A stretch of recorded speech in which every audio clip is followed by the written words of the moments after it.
Councilor Nilo Abellera. I don't know kung councilor pa ito. So, we put it in record that this representation would like to invite Mr. Nilo Abellera Jr., Mr. Chair. Yes. So later on, we will be putting all these personalities that we're going to invite. Hindi, si Abellera identified na talaga ito eh. So, okay. Ito talaga, ito po, Mr. Chair, ang committing talaga ni Jimmy. Is that a motion? Yes, I move that, Mr. Chair, I move that we invite Mr. Nilo Abellera Jr.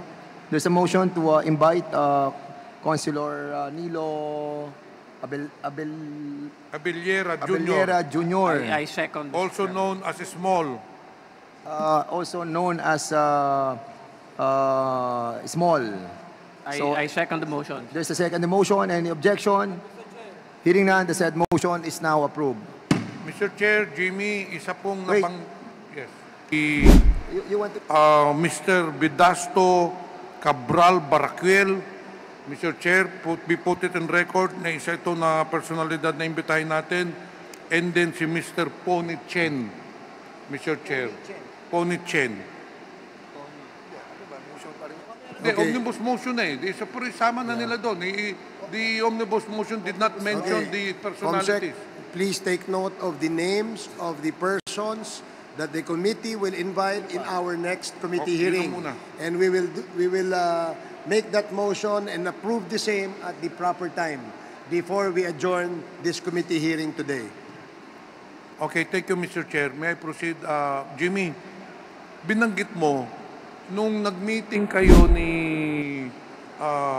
Small, sinabi niya talaga sa'yo na ang ang magpapasok dito business partner niya. In this case, Michael Yan, Pulong Duterte, and si Man Scarpio.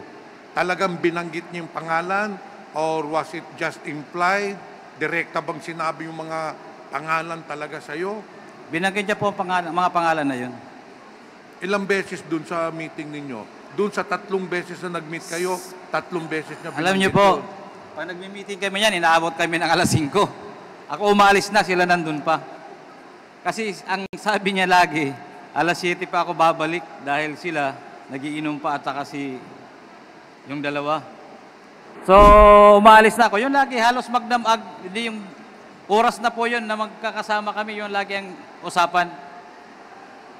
Pero, Mr. Chair, and for the benefit of everyone, ako ay naniniwala talaga dito sa statement ni Jimmy Guban. Bakit po? Itong si Small is very close. Councilor po ito ng Davao. So he is very close to the personalities na binanggit ni Jimmy Guban. So in that note, I really believe his statements. Ngayon, thank you po. Wala bang pagkakataon, Jimmy, na sa mga meetings niyo, hindi kayo nagkita ng mga business partners ni Small? Your Honor, ako na po ang nag-a-avoid. Kasi bilang empleyado, at regular po akong empleyado ng customs, iniiwasan ko po na ma-impluensya na ako at ang todo ng administrasyon na yun. Kaya po, sabi ko, tama na, okay na kako, nag-uusap na tayo eh. Okay na kako yun, sabi ko, kaibigan. So normal na po, di na po ako nakikipano na makaharap po sila. Hindi naman po nagkaroon ng pagkakataon na kayo ay kinasusap ng 3 business partners niya? Hindi. Hindi po.